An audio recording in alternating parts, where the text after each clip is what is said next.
Daremos una espera de unos par de minutos para que el resto de los compañeros que están ingresando puedan hacerlo sin mayor problema.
Bien, damos inicio entonces a esta reunión con la primera conferencia correspondiente a la asignatura, que corresponde también al tema de la investigación. Siempre iniciamos con este tema, ajustando el enfoque de la investigación al núcleo principal de la asignatura que se desarrolla en el ciclo. En este, que es en función de las estrategias de atención al adulto mayor, corresponde entonces evaluar un elemento muy importante, que es el hecho de poder medir o predecir la presencia a futuro de una enfermedad en virtud de ciertos parámetros. Bien, es entonces que necesitamos poder abordar este tema desde el punto de vista aspectos generales que se deben de considerar cuando se puede o se tiene que medir la probabilidad o la posible existencia de un riesgo o de un daño a futuro en virtud de ciertos problemas o características que se tienen que medir. Voy a presentar y compartir pantalla para poder iniciar.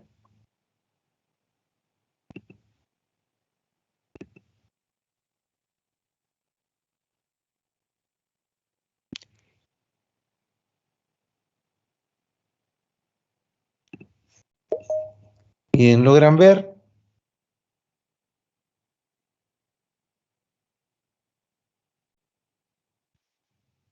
Sí, doctor. Gracias. Sí, doctor. Gracias. Bien, quizás anunciarles que ya está en la sección archivos los grupos de clase práctica, los 6 grupos de clase práctica, en promedio andan de 37 estudiantes, configurando 5 grupos, 3 de 7, un par de 8, y sobre el último, bueno, que está en 4 estudiantes menos, pero esa es la configuración que se ha hecho para los grupos de clase práctica y los subgrupos.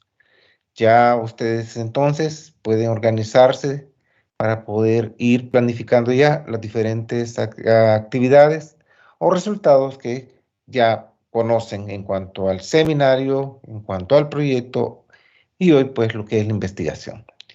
Además también está el programa de la asignatura con su calendarización, sistema de evaluación y todos los elementos que el día de ayer estábamos discutiendo para tener lo más claro posible cuál es el camino a seguir a lo largo del presente ciclo.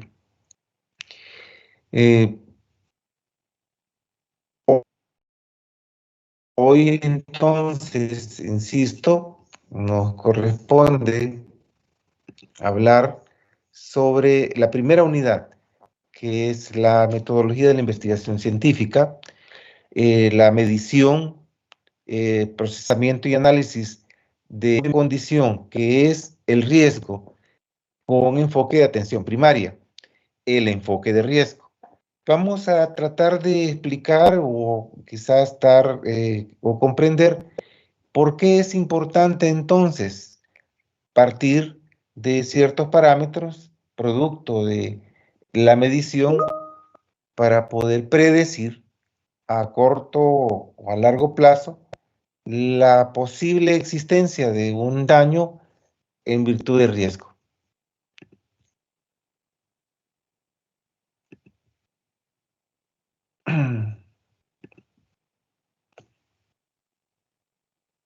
Bien, quizás solo hay 192 personas en la reunión, de 218 que están registrados oficial, bueno, 217 y 218 según el listado que tenemos allí, alrededor de un número bastante considerable de personas que no están presentes. Ustedes saben, la asistencia se toma en cuenta y para lo que corresponde a las clases prácticas, los productos de las clases prácticas. Así que desde ya pues se les avisa. La investigación científica, ¿qué contenidos vamos a desarrollar? Bueno, ¿qué factores determinan el desarrollo de las enfermedades desde la concepción de la medición a través de los factores de riesgo para enfermedades, en este caso, no transmisibles? El uso, la medición e importancia de valorar ese enfoque en un grupo de población o en alguien en particular. ¿Qué principios de orden epidemiológico nos permiten predecir la futura presencia de una enfermedad a través de su investigación? ¿Cuáles son los principales factores que debemos relacionar o asociar a una enfermedad crónico-degenerativa? Y también cuantificar y estimar ese riesgo. Ya todo eso se traduce en la medición del riesgo.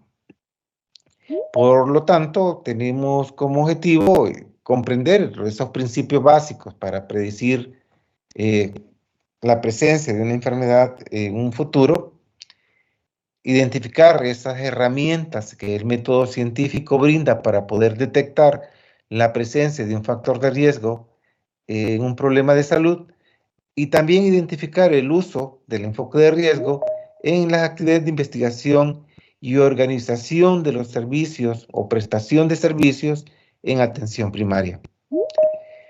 Asimismo, identificar la importancia del conocimiento de esos factores de riesgo en la comunidad y establecer la asociación de un factor de riesgo con la presencia de una enfermedad, su eliminación o su control. Es por eso que debemos de comprender cuál es el rol del enfoque de riesgo, sustentando en gran medida su importancia en la medición, entendiendo como tal la medición como el hecho de asignar un número o una calificación a alguna propiedad específica de una persona o de una población, considerando también eventos y tal vez para esto apegarse a ciertos elementos o principios de la medición. No obstante, tener en cuenta que la medición es un proceso de abstracción.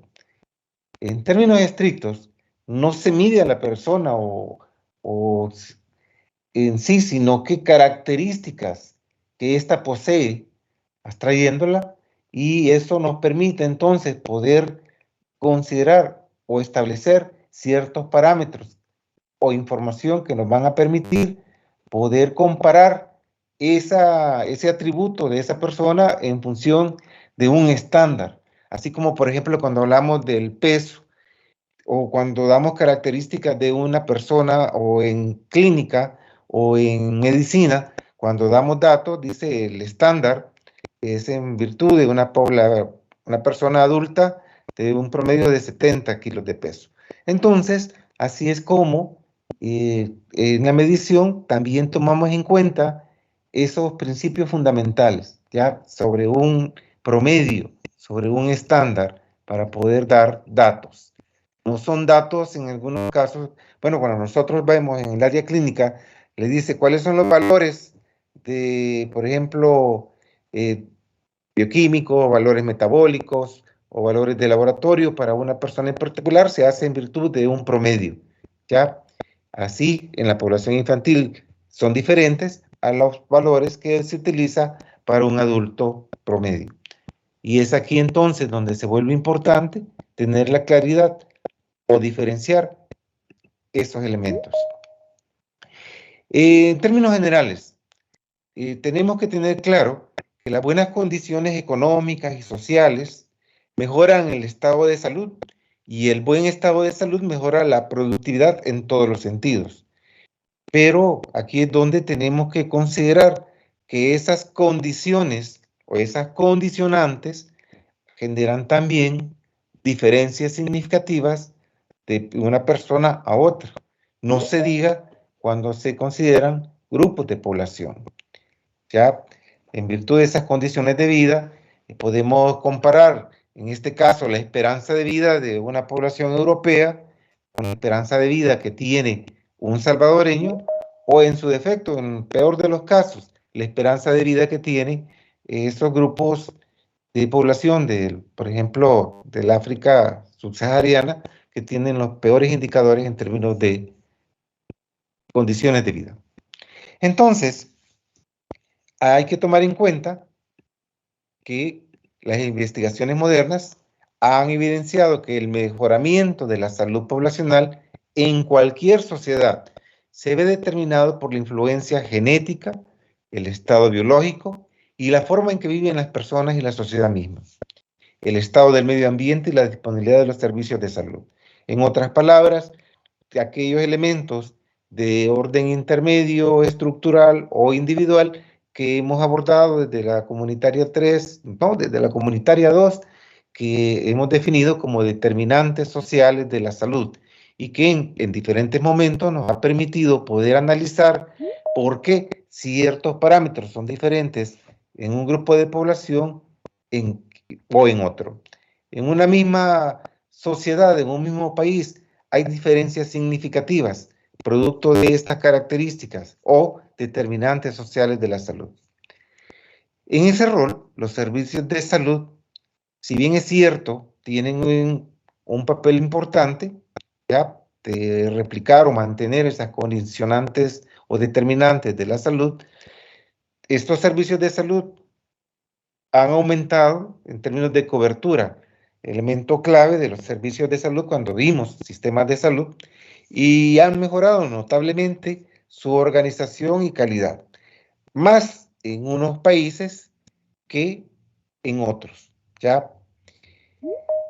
Sigue siendo una deuda a nivel latinoamericano en los sistemas de salud el logro de esas condiciones de un sistema que garantice el famoso concepto de la salud universal.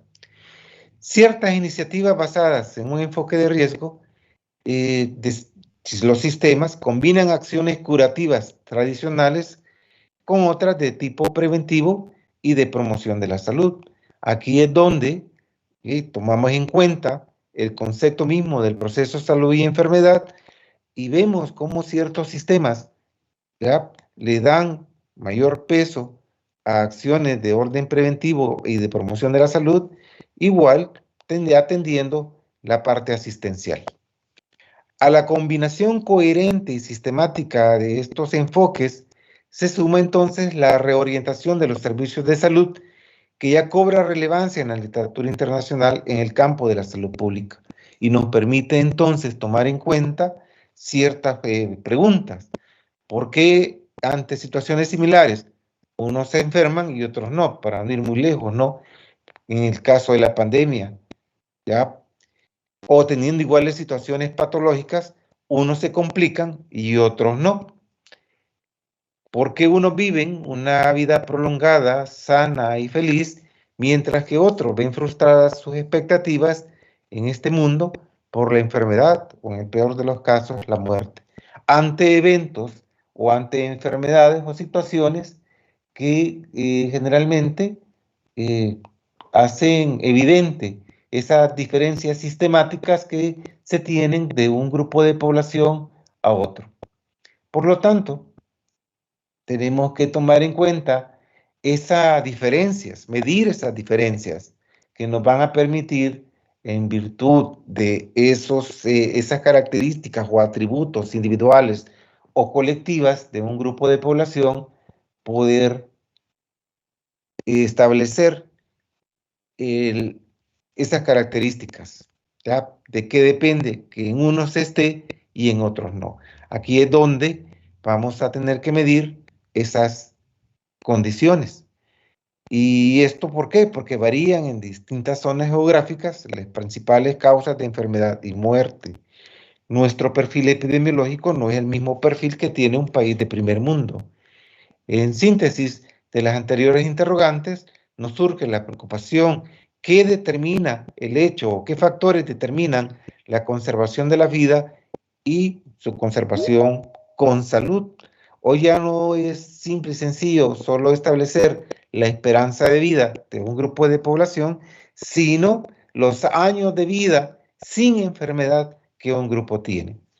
Y aquí va y toma peso esto de la predicción de la enfermedad o la medición a futuro de la existencia de una condición. La adecuada interpretación de esos factores de riesgo nos van a permitir, como profesionales de la salud, enfrentar adecuadamente, ya a través de estrategias, a través de programas, a través de proyectos, la conservación de la salud, poder lograr y mantener nuestra salud. Y aquí es donde se vuelve importante poder establecer ciertos parámetros que nos permitan abordando desde el concepto de la epidemiología, fortalecer la tendencia a utilizar el término del enfoque de riesgo en, en función de planificar y organizar decisiones colectivas e individuales para la conservación de la salud. Vamos a ver entonces cuáles son las funciones fundamentales del enfoque de riesgo como estrategia, ¿ya? Que deriva de los conocimientos de esas determinantes que en algún momento hemos hablado. Y entre sus propósitos está conducir y adoptar medidas para evitar los efectos perjudiciales de esos factores. Por lo tanto, en sentido inverso, es a eliminar el daño, ¿ya? O a reducirlo en aras de poder controlar esa característica. Por eso, bueno, aquellos o nosotros que ya tenemos una carga genética, ambiental, ¿sí? Económica y social para ciertas enfermedades, desde ya tenemos que ir considerando ciertos cambios o adoptar ciertos cambios de vida o incorporar ciertos elementos que nos permitan poder reducir o disminuir el daño. Y es por eso que ciertos grupos que son parte de la sociedad están más expuestos a esos factores, afectando su nivel de vida y bienestar a futuro, a corto plazo o en diferente tiempo. Entonces, el hecho que existan esos factores de riesgo, insisto, crea diferencias, ¿no? Muy significativas desde el punto de vista del sector salud, postergando estos grupos a condiciones que se vuelven más vulnerables. Para no ir muy lejos con esto del medio ambiente, si bien es cierto, casi un 90% de la población de la zona de El Salvador es vulnerable a los aspectos ambientales. Por eso es que cuando llueve, bueno, si nosotros podemos estar bien, pero en otra región o en otro grupo de población, una simple lluvia causa estragos y en virtud de esa vulnerabilidad de la población. Entonces, estimar esas desigualdades en términos de condiciones de vida en distintos grupos humanos, podemos expresarlo en términos sociales, económicos y de problemas de salud, como en otras características que también que se toman en cuenta. ¿Ya? La probabilidad entre, por ejemplo, uno de ustedes o varios de ustedes de poder ser hipertensos a 10 años o diabéticos a 10 años va a depender de ciertas características que ya están estandarizadas, ya que tienen un valor matemático, ¿sí? Y que se construyen esas famosas tablas predictivas para una condición.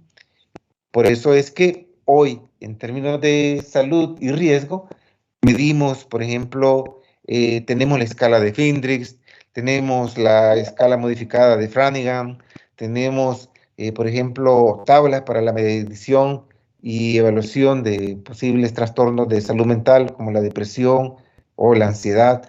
Todo eso que están sustentados en el enfoque de riesgo.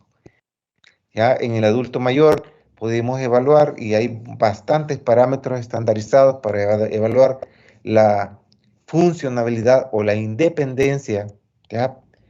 Por ejemplo, también hay instrumentos para evaluar el riesgo de caídas en el adulto mayor. Ya más de algún grupo de ustedes utilizó esas tablas que están sustentadas en esto del enfoque de riesgo.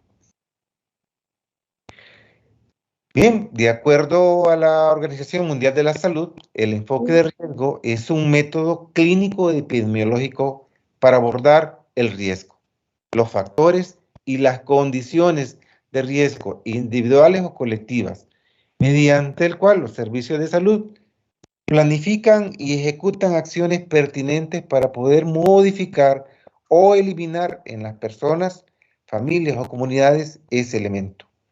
Ya, hoy, por ejemplo, en términos de COVID, ¿cuál es la principal estrategia que se tiene, que fue evaluada, estandarizada, para poder disminuir la gravedad o el número de casos de la enfermedad? Bien, la vacunación, ¿sí? Principalmente. Como también se tienen otras estrategias de orden de higiene o de saneamiento. Entonces, todo se mide para poder establecer estrategias pertinentes, ajustadas a las condiciones sociales y económicas del grupo de población, a efecto de poder disminuir o eliminar la presencia de ese riesgo. Entonces, se miden las probabilidades, ¿ya?, de esas consecuencias adversas por la presencia de uno o varios factores que constituyen así el enfoque de riesgo. El análisis entonces de orden epidemiológico se aplica al estudio de las formas y las causas de enfermar y morir en diferentes grupos humanos. Por eso es necesario poder comprender su importancia, el valor que tiene. El término riesgo tiene diferentes acepciones.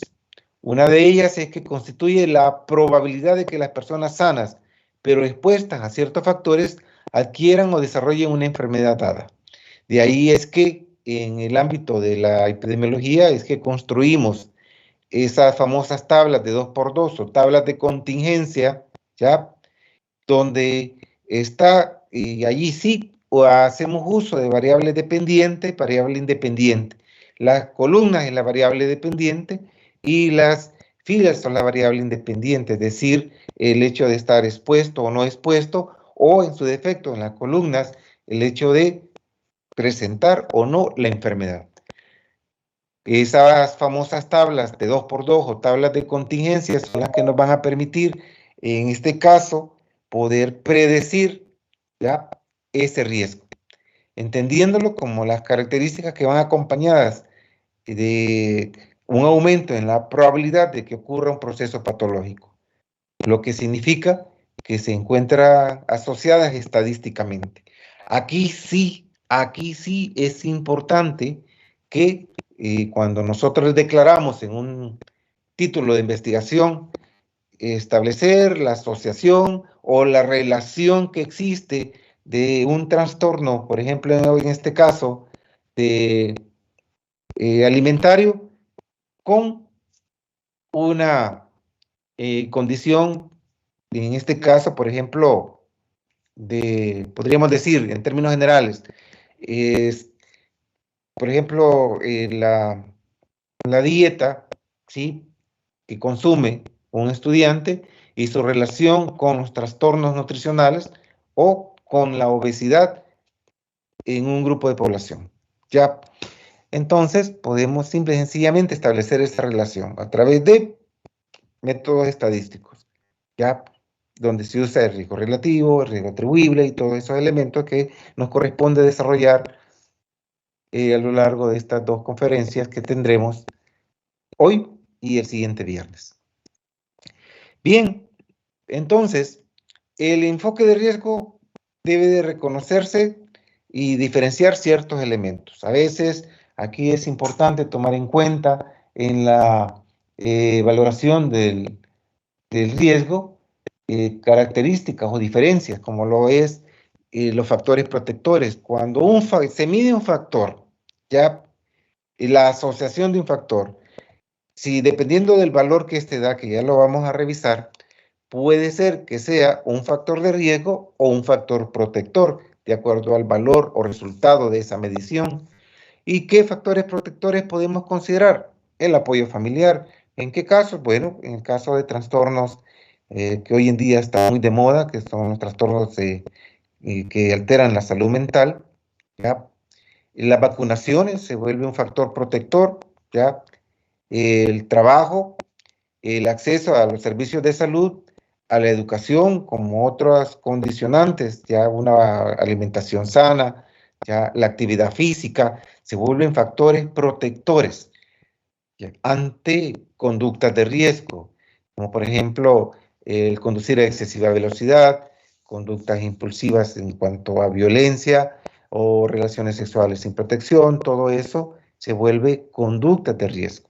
Pero están los factores de riesgo, como el desempleo, la falta de servicios públicos, bajo peso al nacer, la obesidad, la hipertensión arterial, una dieta basada en grasas, sí, no saludables.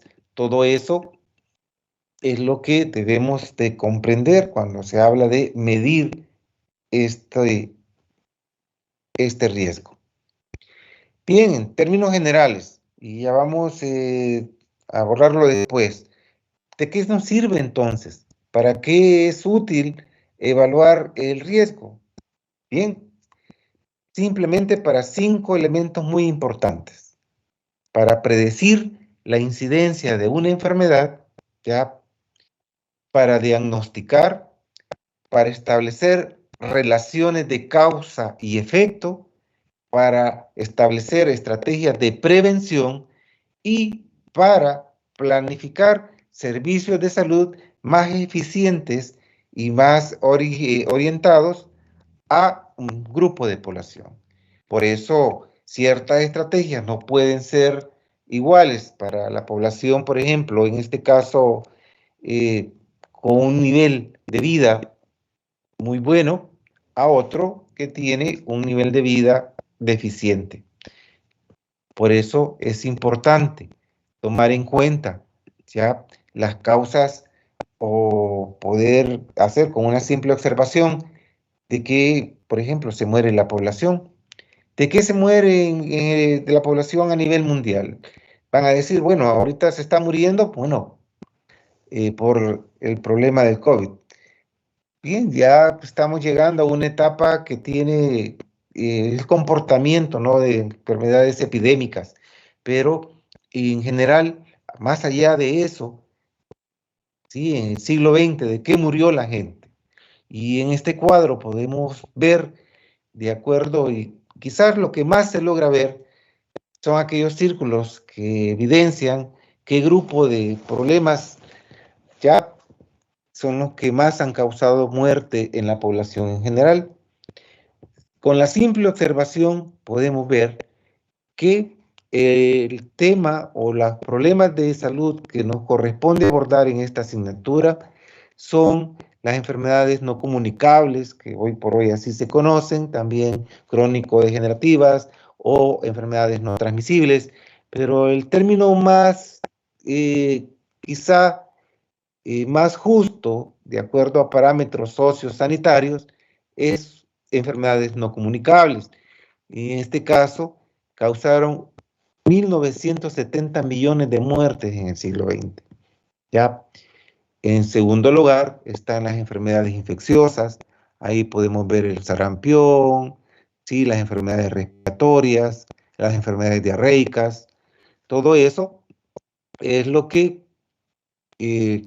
ha causado muertes, pero también tenemos, podríamos decir, las enfermedades cardiovasculares en tercer lugar, ¿ya? Y aquí es necesario tomar en cuenta que son aquellos problemas que sufre o que vamos a sufrir, que ya estamos sufriendo quizás y no lo sabemos, en términos de la población adulta, ¿ya? Si logramos ver entonces también está el cáncer, ¿ya?, o otros problemas producto de las relaciones humanas. Pero aquí tenemos un mapa muy general de las muertes del siglo XX. Y entonces, si nos vamos por regiones, aquí podemos comparar según ingreso per cápita en los diferentes grupos para el 2004, cuál es el grupo que mayores diferencias significativas en términos de salud y vida. Bien, lo tenemos en el África subsahariana. Pero las principales enfermedades o muertes a nivel mundial se mantienen las enfermedades cardíacas, las enfermedades cerebrovasculares, las infecciones respiratorias bajas, ya, la enfermedad pulmonar obstructiva crónica, las enfermedades diarreicas, el VIH, la tuberculosis, problemas de cáncer, accidentes de tráfico o, por ejemplo, bajo peso o prematuridad en la población infantil. Y así podemos ver, de acuerdo al ingreso que el país tiene, así es cómo enfrenta diferentes enfermedades. Entonces, ¿qué corresponde? Medir esas características, poder establecer las probabilidades de muerte o daño de acuerdo a ciertos parámetros apegados al enfoque de riesgo. Si vemos para 2006-2017 cuáles fueron las 5 principales enfermedades que causaron muertes a nivel nacional, ya tenemos en primer lugar las enfermedades respiratorias como la influenza y neumonía. Aquí están por departamento en esta gráfica, pero a nivel de San Salvador es el color morado y a efecto de aquí se concentra en gran medida y se visualiza cuáles son las principales causas de muerte a nivel de la población de San Salvador. Ya podemos entonces, tenemos la neumonía, influenza, también tenemos aquellas enfermedades que nos van a causar, por ejemplo, la diabetes mellitus en segundo lugar, como una enfermedad no comunicable. En tercer lugar tenemos problemas de insuficiencia renal, también las enfermedades hepáticas y las enfermedades y otras enfermedades bacterianas en quinto lugar. Pero casi no nos diferenciamos, ¿no?, de lo que sería el escenario mundial. Y a nivel de El Salvador, entre el 2006 y 2017, por medio de 10 años, esas fueron las 5 enfermedades que más muertes causaron a nivel de nuestro país. Y si vemos, ya las muertes se concentran más en San Salvador, porque, bueno, ahí se concentra, según la densidad poblacional, gran parte, el mayor cantidad de población en la zona urbana. Y así sucesivamente los otros departamentos. Pero es importante tomar en cuenta cómo ciertas características toman peso cuando se trata de evidenciar la presencia de ciertas condiciones o de enfermedad o de muerte. Aquí es donde se toma en cuenta la exposición a esas condicionantes, ¿ya? Y aquí es donde esas tablas de contingencia nos permiten calcular de acuerdo a si se estuvo expuesto o no se estuvo expuesto la probabilidad de enfermar o no enfermar de acuerdo a ciertos elementos. Esto de establecer las mediciones a veces se modifica en base a ciertas características, ya sea del entorno, de la enfermedad misma o de la persona. Por ejemplo, cuando el periodo de latencia entre el momento de la exposición y la manifestación de la enfermedad es prolongado, en esos casos, sí, medirlo complica un poco más. O cuando existe una exposición frecuente a los factores de riesgo, ya también lo modifica. O cuando la asociación estadística entre el factor estudiado y la enfermedad es débil. Todo eso son elementos que en el enfoque de riesgo se tienen que tomar en cuenta. Bien, determinantes en salud. De nuevo, ya tratando de explicar el hecho de que ciertas enfermedades están sustentadas en estas famosas determinantes. Esto ya ustedes lo conocen perfectamente. Son modelos explicativos que vienen desde los 70, cuando los paradigmas de salud, de los sistemas de salud se vienen modificando en virtud de pasar de modelos explicativos de causa, ya a unicausal a multicausal, y esas causas después se convierten y se trata de explicar el hecho de que produzcan enfermedades a través de el concepto de riesgo. Y ese concepto de riesgo después se fue modificando a partir de los 70 a través de ciertos referentes cuando ya se abordan como determinantes de la salud. Y varios modelos han intentado explicar la producción o pérdida de salud a partir de esas determinantes. Ya lo mirábamos en la comunitaria 2, cuáles eran los modelos que iban manteniéndose hasta aquel que hoy por hoy mantiene por ejemplo, el grupo de determinantes de la salud de la Organización Mundial de la Salud, que ya un poco más explicativo, apegándose también a otros modelos que discutían ciertos elementos que quedaban fuera bajo esta concepción. Pero, insisto, esto ya lo revisábamos, pero siempre se encuentra asociado. ¿Por qué? Porque tratan de explicar el origen, la causa de los problemas de salud. Ya a partir de los 70, con Marc Lalonde, también la Framboise, trataban de explicar desde la perspectiva de la determinantes de salud estos modelos. Ya para después del siglo XXI ya tenemos modelos más generales de esta situación.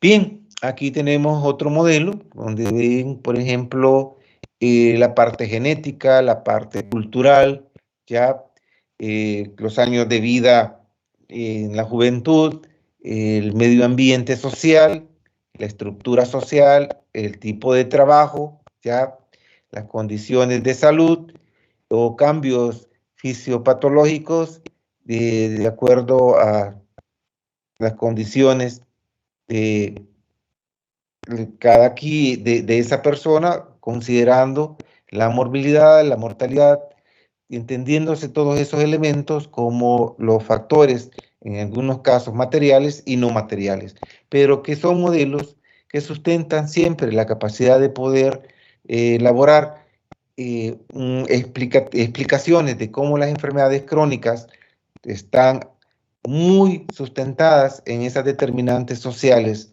de la salud y la enfermedad. ¿Ya? Aquí tenemos otro modelo donde trata de tomar en cuenta la exposición a la condición, la posición social también, el daño o la capacidad del evento y las consecuencias sociales en el estado de salud de la población, tomando en cuenta el contexto social y las políticas que sustentan ese modelo.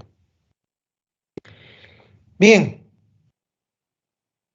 no hay que dejar de lado que desde el punto de vista de las intervenciones en salud, en ciertos países la lucha contra las determinantes sociales se mantiene, ¿ya? Tomando en cuenta que el estilo de vida, como fruto de la interacción entre el ambiente y lo genético, que genera la posibilidad de intervenir, ¿sí?, sobre el medio ambiente, tomando en cuenta las normas sociales, la cultura imperante y los comportamientos socialmente aprobados, que es parte de lo que estaban sustentados en los modelos que recién hemos visualizado. Aquí lo cultural pesa, ya también aspectos sociológicos en cuanto a estilos de vida que en muchos casos son insanos.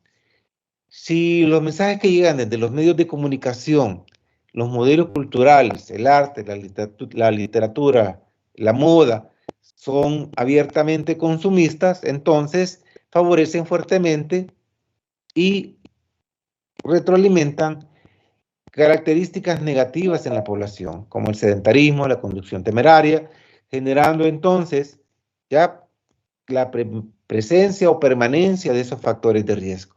¿Qué es lo que cambian otras culturas? Bien, establecen políticas públicas para poder disminuir en términos muy importantes el peso de la cultura y su presencia en la persistencia o retroalimentación de estos factores.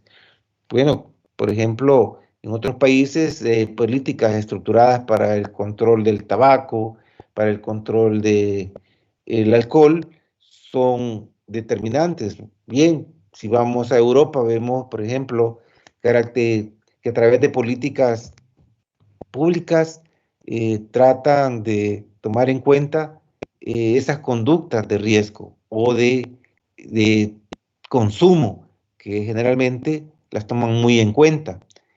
Por ejemplo, cambiar el ambiente requiere estrategias de marketing social y también introducir medidas legislativas e incentivos económicos, subvenciones o impuestos que afectan a las empresas involucradas en actividades que tienen que ver con estas determinantes de la salud.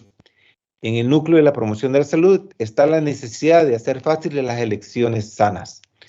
Un ejemplo, por ejemplo, digamos en Europa, la dieta mediterránea, ¿sí? No debe omitirse una de sus características básicas, la frugalidad. ¿Qué entendemos por eso? ¿Ya? Es un comportamiento, ¿sí? Medido, ¿ya? Para ciertas, por ejemplo, la alimentación, de forma, digámoslo así, considerando evitar también el abusar de los recursos. Y, por ejemplo, usted puede ir a un restaurante y si usted, por ejemplo, pide tanta comida, pero dice, no, ya no quiero, la voy a botar, sabe que usted tiene que pagar ya una penalidad por eso. Mientras que en otros países, sí, hay grupos de población que se identifican por botar cantidades a veces morbosas de alimentos. ¿Por qué? Porque por el simple consumo, lo cual en otros países, pues hasta en esos aspectos educan a su población, ¿ya? A través de medidas legislativas o incentivos que afectan la parte o que desfavorecen la parte económica, ¿no? Y así es como puede tomarse en cuenta esta característica. Bien, el sistema de salud es un sistema abierto. Hoy por hoy es un sistema dependiente, ¿ya? Porque de ciertos parámetros o esas determinantes que desarrollan incertidumbre y conflicto en algunos casos cuando generan diferencias de un grupo de población a otro. El nuestro no se queda atrás, ¿ya? Para nada es solidario, porque unos tienen acceso a un sistema que puede brindarles servicios de mejor calidad y otros no. Para no ir muy lejos, la seguridad social, seguro social, Ministerio de Salud, ¿ya? Y no se diga cuando comparamos con programas o sistemas, el sistema privado. ¿Ya?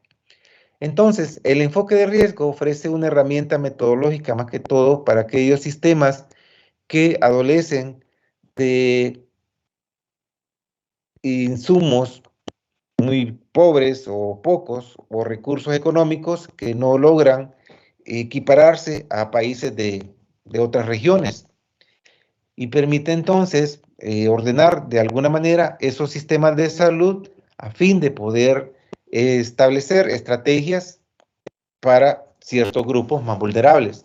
Aquí es donde el enfoque de riesgo se vuelve una necesidad para grupos específicos. También ayuda a determinar prioridades de salud y es también una herramienta para definir necesidades de reorganización de los servicios. Además, intenta mejorar la atención para todos, pero prestando mayor atención a aquellos que más lo requieran, aquellos grupos más vulnerables. Por lo tanto, no es un enfoque igualitario, porque discrimina a favor de quienes tienen mayor necesidad de atención. Aquí, por ejemplo, tradicionalmente el sistema de salud salvadoreño ha tenido esta característica. Ya cuando orientaba programas verticales de salud, simple y sencillamente para poder resolver problemas para grupos más vulnerables, como por ejemplo para la población infantil o para la mujer embarazada, solo en su periodo de embarazo. Pero hoy, con el cambio, con una visión hacia un sistema, digamos, bajo el enfoque de la salud universal, los programas verticales se han transformado a programas horizontales, tratando de, y según etapas de la vida, poder establecer intervenciones. Se mantiene, se va disminuyendo ese enfoque orientado a grupos vulnerables y se va ampliando la cobertura, se va ampliando la cartera de servicios de acuerdo a aspectos colectivos y no específicos. Entonces, nuestras poblaciones, en las poblaciones, bueno, los famosos factores o causas, ¿no? Que están asociados a un fenómeno determinado. Esos factores que interactúan entre ellos o se integran influencian de forma distinta a través de ciertos niveles de exposición a grupos de población. Cada factor principal también se puede apreciar y los cuales a veces confluyen, generando múltiples factores, generando una cadena de acontecimientos y por lo tanto cadena de reacciones que nos van a establecer como, o se pueden, o se llegan a identificar como causas necesarias o causas, sí, adicionales. Aquí es donde se vuelve importante hablar de causa y efecto. ¿Cuáles son las concepciones que se han tenido sobre la causalidad de las enfermedades? Como ya lo hemos revisado de forma muy general, esto de causa y factor de riesgo son parte de la forma de explicar esa dualidad de la salud y la enfermedad, ¿ya? Si antes esas causas se transformaron en riesgo, considerando el factor de riesgo como un atributo o la variable relacionada al incremento de la probabilidad de que un individuo o un grupo desarrolle cierta condición. Hay diferentes concepciones de esto de riesgo, ¿ya? También se define como la característica o circunstancia detectable en una persona o en un grupo asociada con un aumento en la probabilidad de padecer, desarrollar o estar expuesto a un daño de salud, ¿ya?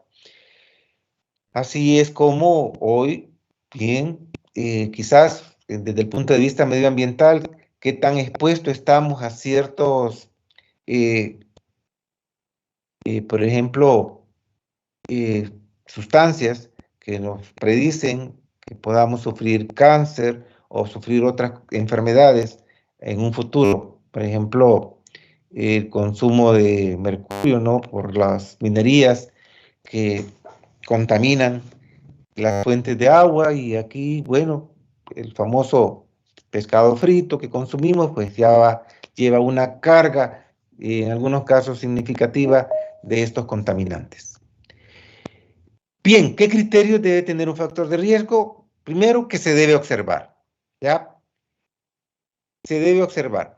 Y cómo esta variable covaría con la enfermedad.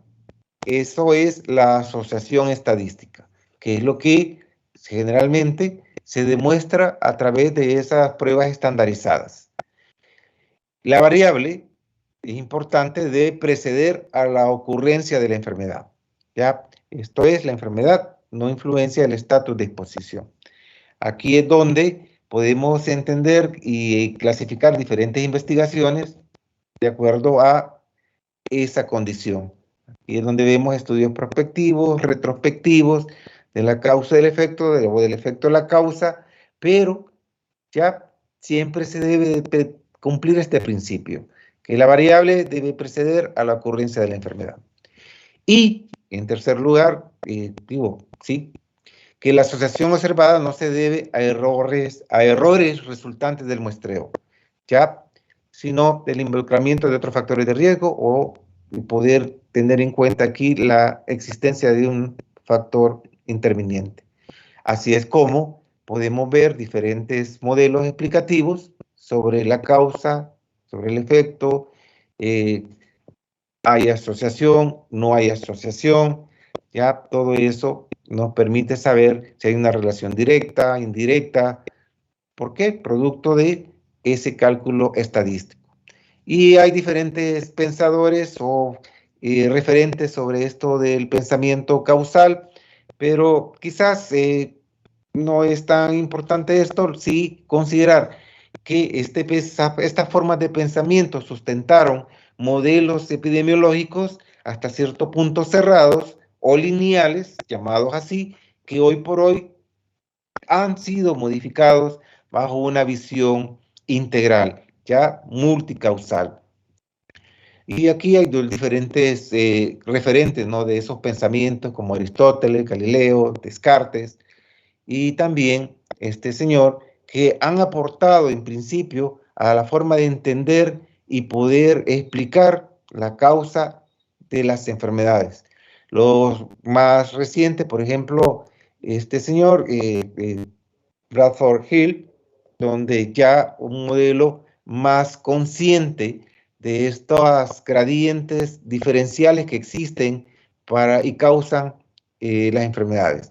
Este señor también ha establecido principios para poder entender esto de la causa y el efecto, ¿no? ¿Cuáles son las características? Bien, esto sí es importante, que debe existir, que debe de estar presente, ¿ya? Para que se produzca un efecto.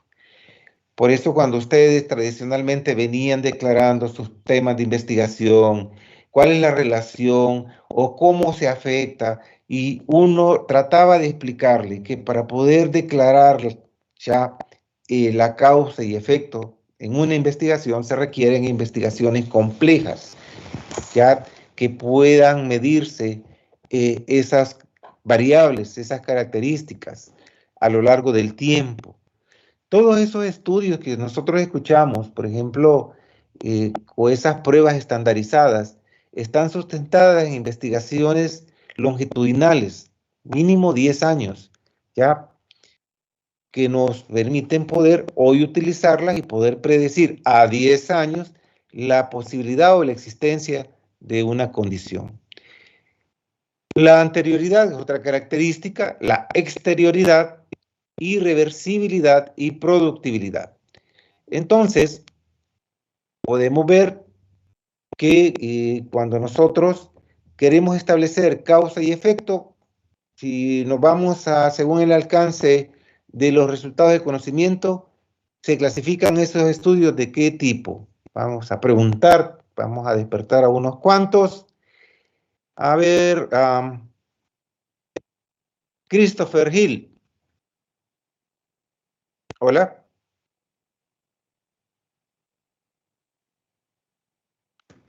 Buenos días, doctor.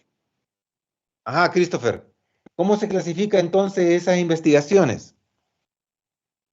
Disculpe, no le entré en la pregunta. Según lo que estamos hablando, ¿cómo en esto de querer entender las causas y los efectos, qué tipo de investigaciones según el alcance? El micrófono es porque si pasa.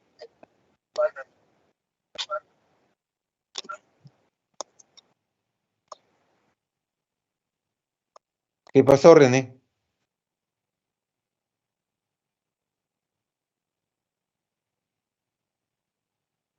Ajá, Christopher. No, doctor, disculpe, que voy manejando, entonces se activa el micrófono. Ah. Ajá, Christopher, dígame.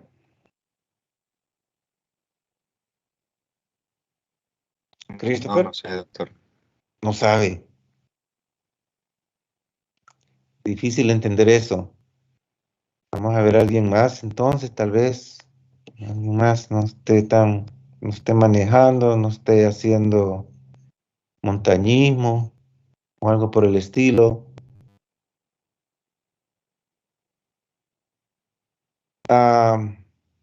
Gerardo Marroquín.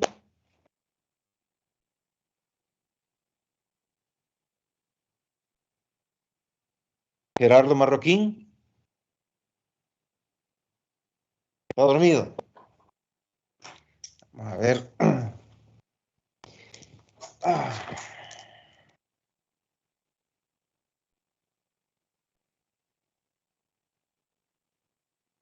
Bien, está dormido quizás Gerardo. Vamos a preguntarle a Juan Carlos Flores.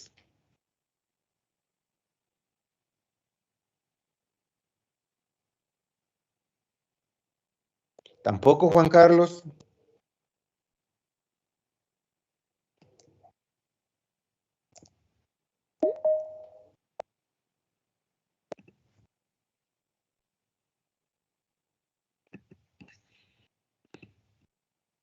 Bien, creo que hay varias personas que no están presentes. Sería bueno entonces que quizás les voy a dar la bibliografía para que vayan a revisar todo esto. Y terminamos por hoy quizás. Ajá, Ricardo, diga.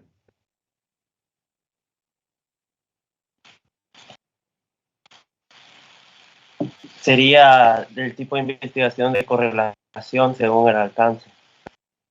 Según el alcance, causa. cuando declaramos causa y efecto, no es correlativo. Pues, el nombre lo dice. Ajá, David, diga. Pero el libro estaba así, el suyo, por eso lo mencionaba. Bueno, según el alcance, como buscamos causa-efecto, según lo que yo tenía comprendido, era explicativa. Son estudios explicativos, claro. Ricardo, cuando decimos correlativo es porque queremos establecer asociaciones, ¿ya? O relaciones. Pero cuando establecemos causa y efecto son explicativas o cuasi o experimentales en su defecto, ¿ya? Pero sí es importante que tomemos en cuenta esa diferencia. ¿Qué tipo de investigaciones van a proponer ustedes en este ciclo? Tendrían que ser, por ejemplo, pueden ser descriptivas utilizando una, un instrumento ya estandarizado para evaluar riesgo, o pueden ser correlativas estableciendo, por ejemplo, la relación de una variable con la otra.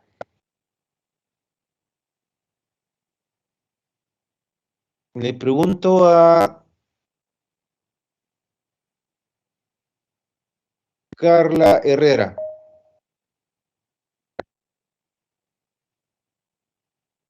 Carla Herrera. Hola. Sí. Buenos días, doctor. Buenos días, Carla. Carla, envíame un ejemplo de una investigación correlativa. Digamos que se ajuste a lo que hemos estado hablando.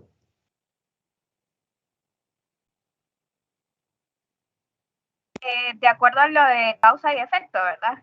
No, correlativa, Carla.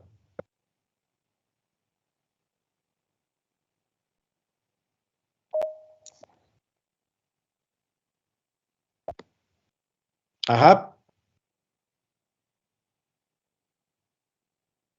No. Bueno, sería, por ejemplo, una investigación de acuerdo a lo hablado, por ejemplo, los riesgos de padecer diabetes mellitus. Sí, pero esa depende cómo usted la declare, pero dígame una posible propuesta de investigación de tipo correlativa o de asociación. Que no vaya muy lejos. El riesgo a padecer diabetes mellitus de acuerdo al test de Findrix. De acuerdo al test de Findrix, pero eso es descriptivo, porque estábamos utilizando un instrumento estandarizado que podría decirse que es basado en variables cualitativas. Ajá, Alejandro. Gracias, Carla. ¿Cómo se llama? Podríamos tener en cuenta lo que es, por ejemplo, cuando evaluamos las notas de un salón de clase, según había leído más o menos, podríamos comparar la parte de ausencia con las calificaciones para ver la relación que sostiene. Un buen ejemplo, para no ir muy lejos, es, por ejemplo, ajá, Elisa. Referente a los temas que estamos viendo, quizás el riesgo de padecer diabetes mellitus, la relación del riesgo de padecer diabetes mellitus con los estilos de vida, la alimentación. ¿Qué es lo que establece Findrix? Ya todos esos instrumentos ya tienen, por ejemplo, cálculos logarítmicos que establecen y predicen cada uno de esos factores tiene un peso ya medido. Por eso es que son parte de un instrumento que no es al capricho, ¿no? De la simple observación, sino que ya están estadísticamente medidos para predecir la probabilidad de la existencia de una enfermedad. Pero cuando yo les digo, así como decía Ángel, no hay que ir muy lejos. Por ejemplo, podría decir cuál es la relación que existe entre su peso y su aceptación de su cuerpo. Por ejemplo, una investigación muy corta, pero que se puede relacionar una característica con otra. en base a ciertos parámetros.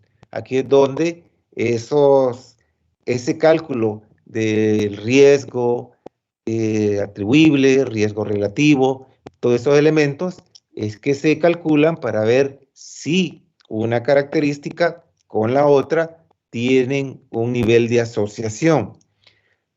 Por eso es importante que aprendamos a visualizar esos esquemas, ¿ya?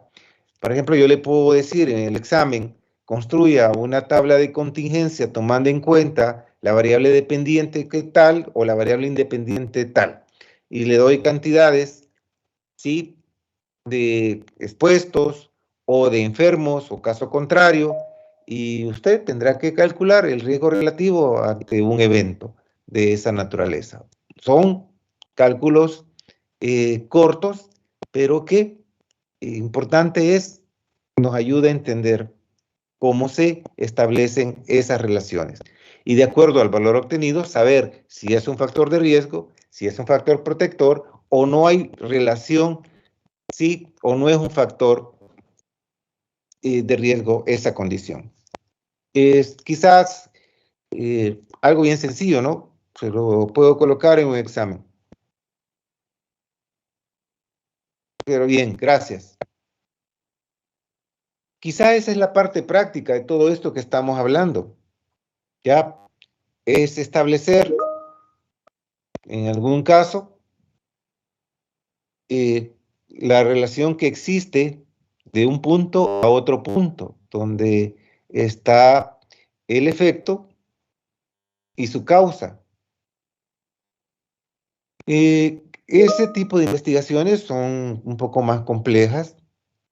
Es lo que decíamos, son investigaciones, bueno, haciendo el cálculo o haciendo la definición conceptual de acuerdo al modelo de las investigaciones o la tipología de las investigaciones, son investigaciones de orden analítico. Y aquí es importante entonces tomar en cuenta cuándo es que se considera una causa. ¿Ya?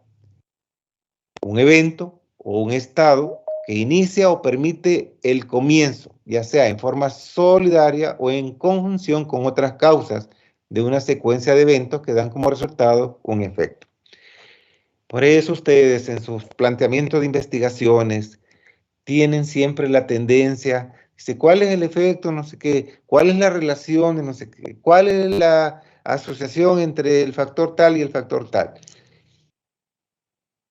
Y se ha tratado de que se comprenda que cuando se declaran investigaciones de esa naturaleza, ya son investigaciones que requieren que se compruebe la existencia de esa relación de forma estadística. Por eso es que tradicionalmente habíamos hecho investigaciones descriptivas, que simple y sencillamente se abordaban características de un fenómeno en particular y cómo éstas se comportaban, mientras que aquí sí tengo que demostrar si hay una relación entre una condición y la otra, ¿ya?, que precede a las investigaciones causales. Y aquí son modelos explicativos que tratan de explicar matemáticamente cómo se declaran esas relaciones o esas posibles causas, ¿ya? Aquí es donde vemos la famosa tabla de contingencia, donde está la variable dependiente y la variable independiente. Esas tablas de contingencia son las que voy a solicitar, por ejemplo, en algún examen, se construyen de acuerdo a todos los elementos que debe de visualizarse en una tabla de contingencia. Este es otro modelo de causa, ¿ya? Aquí ya es a través de forma lineal, trata de establecer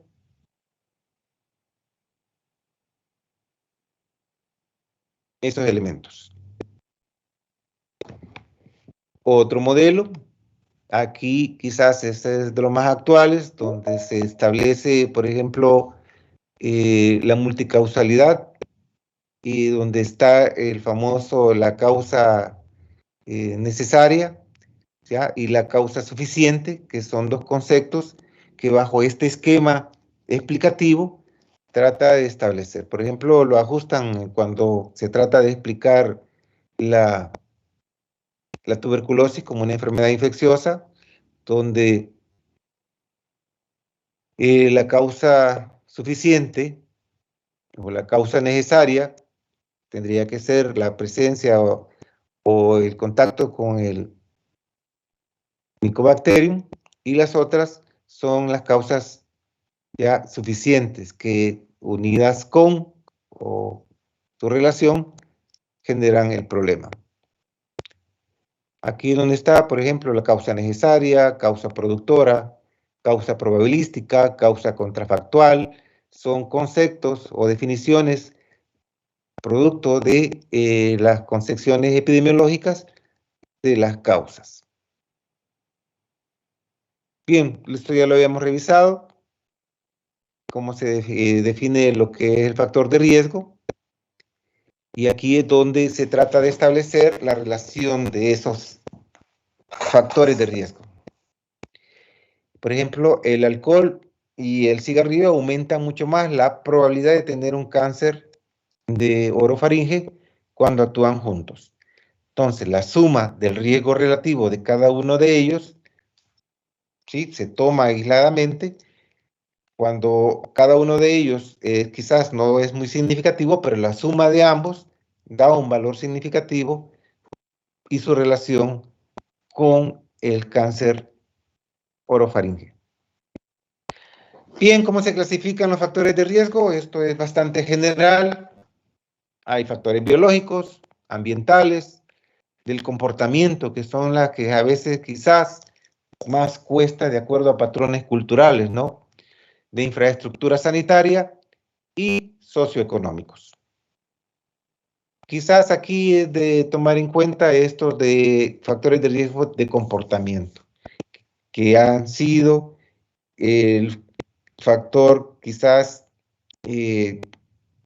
fundamentales en esto de lo que es la pandemia por COVID y la permanencia de ese problema, ¿no? No hay que ir muy lejos, uno sale a la calle, ve muchas personas que todavía no consideran que esto ya no importa, ya no usan quizás una de las estrategias más importantes como lo es el uso de la mascarilla, porque se basa en elementos del comportamiento humano, ya que aquí es donde se vuelve importante hacer estudios de ese tipo de riesgos. Aquí tenemos entonces factores de riesgo individuales, colectivos, predisponentes, precipitantes, continuos, momentáneos. Algo muy importante que esto de los factores de riesgo es de tomar en cuenta, porque en algunos casos utilizan el término de factor de riesgo predisponente, pero no tienen claridad de qué significa eso cuando están evaluando otros tipos de factores. Por ejemplo, dicen factores predisponentes y están evaluando, por ejemplo, la actividad física. No es coherente. Aquí están ciertos factores de riesgo de tipo cardiovascular, como el hábito de vida, atributos personales heterogénicos, ¿sí?, indicadores de compromiso, susceptibilidad del huésped.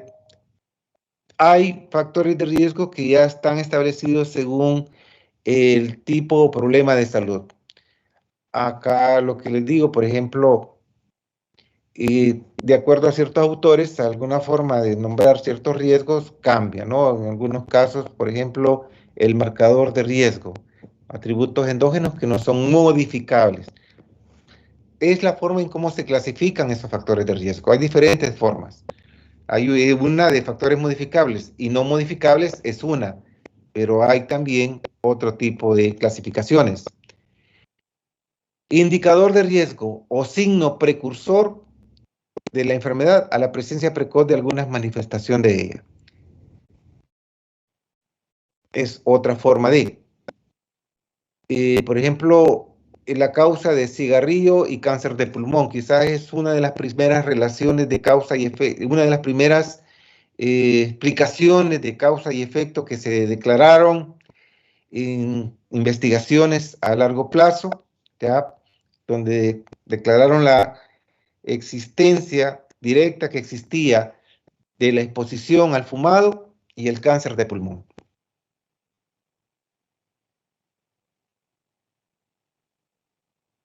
Aquí es donde también es importante que tomemos en cuenta cuando se declara la relación de causa y efecto, que se declara como fuerte, mediana o débil, de acuerdo al tipo de investigación que se está realizando, que también eso es importante.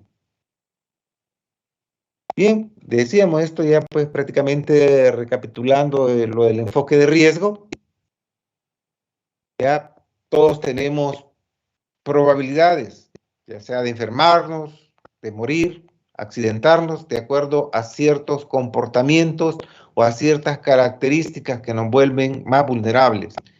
¿Cuántos de ustedes tienen mayor probabilidad de tener problemas de hipertensión? ¿Basándonos en qué? En factores modificables o no modificables.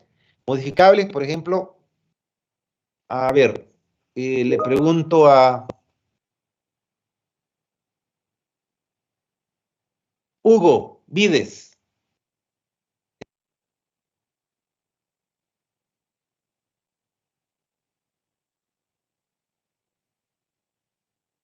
¿Está dormido? Bien, no está.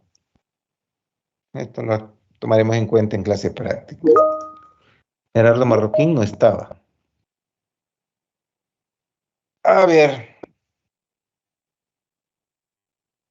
Jairo de Paz Cepeda.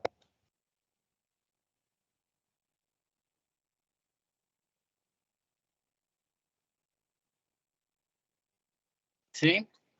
Hola, Jairo, doctor. dígame 3 factores de riesgo no modificables, o digamos, 3 factores de riesgo modificables para hipertensión arterial. Tabaquismo, consumo de sal y sedentarismo. Perfecto, son los principales y son los que tienen mayor valor predictivo para ese tipo de problemas. Entiéndase, todos esos tienen, ya están medidos estadísticamente a través de cálculos logarítmicos cuál es su valor predictivo para poder declarar y su peso para poder declarar una relación con la condición o la enfermedad. Eso es de suma importancia. Diga. Perdón, doctor, es que desde hace rato me estoy tratando de comunicar. Le escribí, pero no, la computadora no me permite. Lo siento. Bien.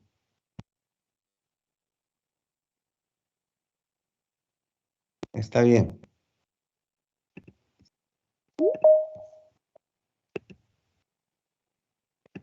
Bien, hay varios que están fuera de la reunión.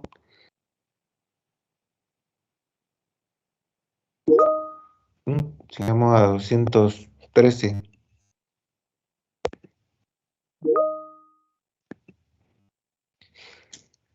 Bien, entonces, eso es lo que es, en principio, el enfoque de riesgo mantiene, ¿ya? Se supone que aquellas personas que están mayor expuestas o tienen mayor exposición a este riesgo son las que deben de tener prioridad en términos de intervención. Detectar, evaluar, medir ese riesgo es el rol que tenemos principalmente en el primer nivel, ¿ya? Por ejemplo, podríamos hacer por la síndrome metabólico en un grupo de población, es una investigación muy importante y ya son parámetros establecidos. El riesgo de enfermedad, el riesgo cardiovascular es otro tipo de investigación. Diabetes mellitus tipo 2 es otro tipo de investigación según la escala de Fendrix. Ajá, Hugo, ¿ya despertó? Diga. Sí, doctor, estaba despierto, solo que tuve problemas y al final la llamada me sacó. Ah, bien. Lo vamos a tener presente entonces cuando nos corresponda preguntar de nuevo. Gracias. Ok. Entonces, esos son el tipo de investigaciones que se supone ustedes tienen que presentar en este ciclo, ¿ya? Ahora, si van a decir, vamos a establecer el riesgo relativo, o por ejemplo, la relación que existe entre la imagen corporal y el estado nutricional de una persona, ¿ya? Perfecto. ¿Ya? Son investigaciones cortas y que nos permiten establecer relaciones, ¿ya? Sin ir muy allá. Claro, yo tengo que demostrar esa relación a través de lo que estamos viendo precisamente en esta conferencia. ¿Se vuelve fundamental esto en el primer nivel? Claro que sí.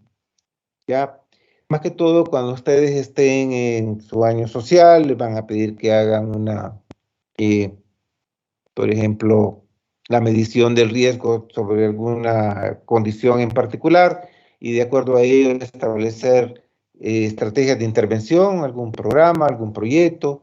Todo eso tiene un valor. Por ejemplo, hoy en la universidad está de moda los trastornos o alteraciones de la salud mental. Ya hasta oficialmente declaran que hay que implementar sistemas de monitoreo, evaluación y detección temprana de riesgo para trastornos de la salud mental. Ah, excelente. Hagámoslo. ¿Cuánto qué tan afectados estamos? Sí, se supone que todos estamos afectados. El problema es cuando esa exposición a esa condición se vuelve y supera la capacidad de respuesta que tiene una persona y después entonces se vuelve un peligro o una condición que amenaza la vida, ya que puede generar lesión o muerte en su defecto. ¿Son importantes? Sí, son importantes. Ya tiene un valor fundamental, sí, ayuda a salvar vidas. Tal vez no vemos sangre, tal vez no nos vemos montados en una sala de cirugía o no nos vemos ahí teniendo el protagonismo ante la vida y la muerte de un paciente en un centro de salud. Claro que no, pero igual tienen un valor muy importante en términos de salud, en términos de poder evitar que esa persona llegue a una condición que en algunos de los casos pues no tiene solución o es irreversible el daño. Entonces, ¿es importante medir? Sí. Es importante medir la incidencia de un problema en términos de riesgo absoluto. La probabilidad de que esa enfermedad aparezca en algunas personas es el riesgo relativo o la proporción en que un factor de riesgo se encuentra en una población generando prioridad de intervenciones, que es el riesgo atribuible. ¿Todo eso lo podemos establecer o medir? Por supuesto que sí. La información es vital en estos casos. Cuando ustedes estén en el ámbito clínico, una investigación corta sobre la relación, por ejemplo, con un procedimiento clínico, vemos a diario cómo varios profesionales de la salud en el ámbito clínico cometen errores procedimentales o si no errores o negligencia ante ciertas intervenciones que hacen. Por ejemplo, me acuerdo cuando estaba en el ámbito hospitalario, aquellos que pues, hacían uso de la diálisis peritoneal. A veces el paciente estaba estable, estaba perfecto, le vamos a hacer una diálisis, llega el residente, clava el conducto y perfora. Se echó al paciente. Simple y sencillo, ¿no? ¿Cuál es la relación que existe entonces entre una condición y otra condición? Cuando hacían vena central, otro procedimiento que a veces el paciente estaba estable y con el proceder, o el mal proceder, mejor dicho, del encargado o el responsable, residente, en su defecto, se echaban al paciente. Esas cosas, bueno, las van a ver. No creo que haya cambiado en gran medida. De ahí es donde a veces uno piensa que líbreme Dios de esas personas, ¿no? Prefiero morir en casa que caer en manos de. Pero es importante entonces, también hay muchos elementos que se pueden evaluar. en base a la relación entre una situación y otra. Es importante entonces que hoy, para las investigaciones, tengamos en cuenta ese pensamiento, la medición del riesgo, ¿ya? Porque eso nos va a permitir establecer el nivel de relación que existe entre un fenómeno que pueda llevar a desencadenar otro fenómeno,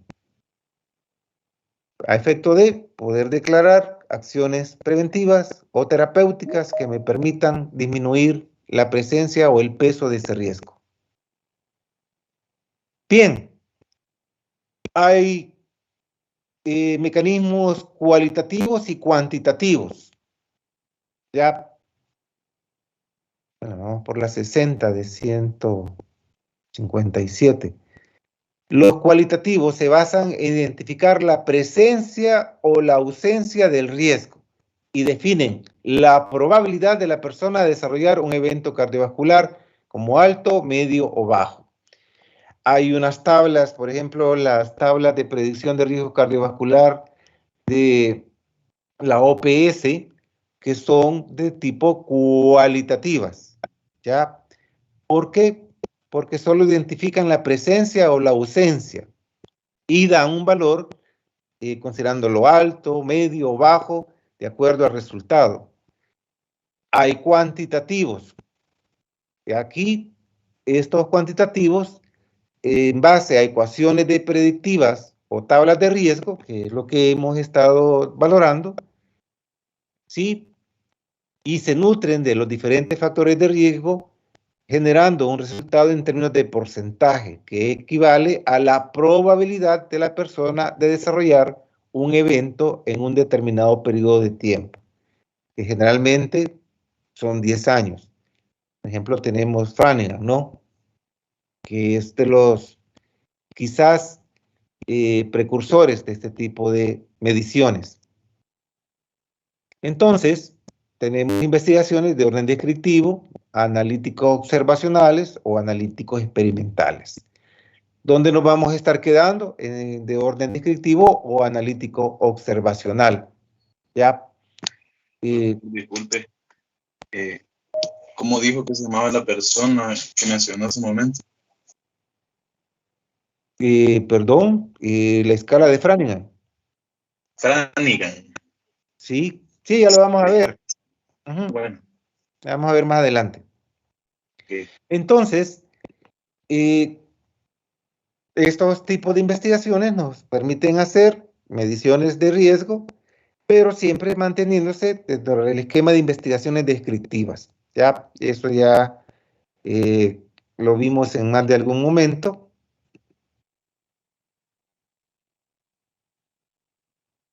Los estudios también de orden ecológico. Hay ejemplos, por ejemplo, en términos de análisis de situación de salud.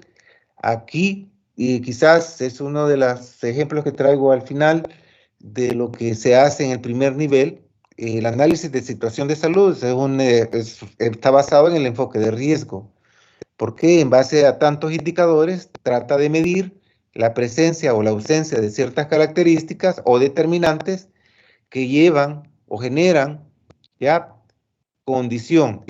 Así es como, de acuerdo a esos indicadores, se declaraban las familias con riesgo alto, medio o bajo, o color rojo, verde, amarillo o verde. Ya recuerdan eso, que también es otro de los ejemplos que se toman en cuenta. Las series de casos, ¿sí? Por ejemplo, datos de una sola persona o de un grupo de personas que sufrieron una enfermedad. Entonces, se investiga a efecto de describir y relacionar en forma detallada variables de interés. Por ejemplo, para no ir muy lejos, hoy con por ejemplo, el COVID, ¿ya?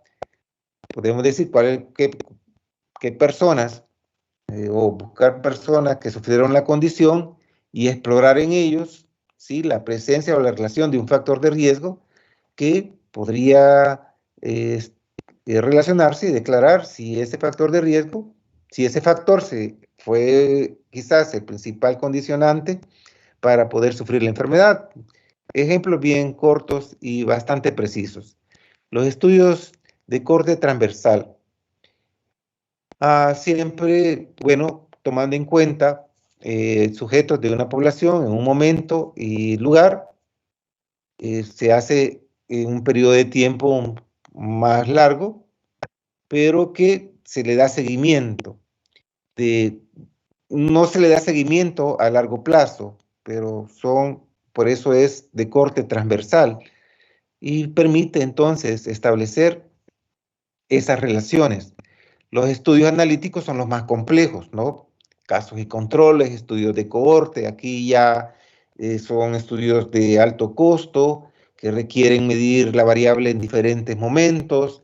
Este tipo de investigaciones quizás las vayan a realizar cuando ya estén en el ámbito clínico principalmente, ¿ya? Y poder entonces darle seguimiento a esta población, tener casos y controles y poder ver cómo se comporta la variable ya en unos y en otros. Son estudios comparativos, definitivamente, pero que requieren mayor estudio. Bien, el enfoque de riesgo no es más que medir esas probabilidades, ya esas relaciones, esas asociaciones en términos de la característica y la enfermedad, a fin de poder evitar o declarar acciones que se vuelvan o favorecer factores protectores. Lo que les decía, cuando se mide un factor y este no tiene un valor de acuerdo a lo establecido para considerarlo de riesgo, sino que caso contrario se vuelve un factor protector. ¿Cuál es la diferencia que existe entre el enfoque de riesgo y el enfoque poblacional? Bien, en países como el nuestro, con pocos recursos, el enfoque de riesgo es una opción. ¿Tiene sus ventajas? Sí, pero también tiene lo contrario. Ventajas que, bueno, apropiado para el individuo, tiene una buena motivación, es uso eficiente de los recursos y se establece una relación costo-beneficio. El problema es que no se generaliza, no tiene un enfoque poblacional, ¿ya? Se centra en el riesgo, mientras que el enfoque poblacional se centra en la salud. El beneficio es para un grupo específico, mientras que el enfoque poblacional, el beneficio es para toda la población. Por eso los programas horizontales llevan un enfoque poblacional, ya no tanto como los programas verticales que estaban sustentados para grupos vulnerables. No es tanto el riesgo lo que motiva a la acción, sino que es a garantizar la salud. Así es como esto se vuelve de suma prioridad en términos de los sistemas de salud. Acá está una forma de clasificar los riesgos, lo que les decía. Según la posibilidad de actuar sobre los mismos, es que los declaramos modificables y no modificables. Según el grupo afectado, en individual y colectivo. Y según su origen, en biológicos, socioculturales, económicos, ambientales, químicos, ocupacionales o de comportamiento. Por eso podríamos pensar que ciertas pruebas estandarizadas hacen una combinación de ellos, ya entre factores modificables, no modificables, que generalmente Hendrix está establecido según ese esquema, ya también algunas tablas de evaluación de riesgo cardiovascular está en función de factores modificables y no modificables, otros están en función de, según su origen, en términos, por ejemplo, de comportamiento, más que todo aquellos que evalúan trastornos emocionales, pero cada uno está sustentado en un modelo explicativo. Lo que ya habíamos dicho, cuál es su uso, al inicio decíamos para predecir la enfermedad, ya que nos permite poder identificar qué tan presente está ese riesgo y poder establecer acciones para que nos permitan poder modificar esa presencia a futuro. La existencia de la causalidad, que en algunos casos no necesariamente, no son necesarios para poder generar la condición, sino que se hace pertinente la presencia de otro factor o causa suficiente para poder generar el daño. En algunos casos nos permiten diagnosticar, ya que aumenta la probabilidad de que se presente la condición. La prevención se vuelve de suma importancia, ya que aquí sustenta, sí, el objetivo fundamental de la prevención primaria: eliminar o reducir la probabilidad de su presencia. Y la parte de declarar acciones o esquemas o estrategias de salud a los sistemas de salud. Bien.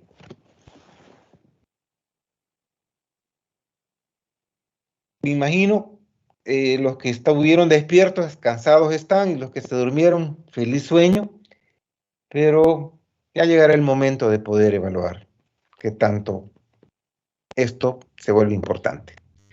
Voy a llegar hasta acá. Falta la parte más difícil de lo que es esto de la medición del riesgo. Lo dejaré para la siguiente reunión que vamos a tener por la tarde, el día viernes, esperando que estén más despiertos. Si no hay preguntas.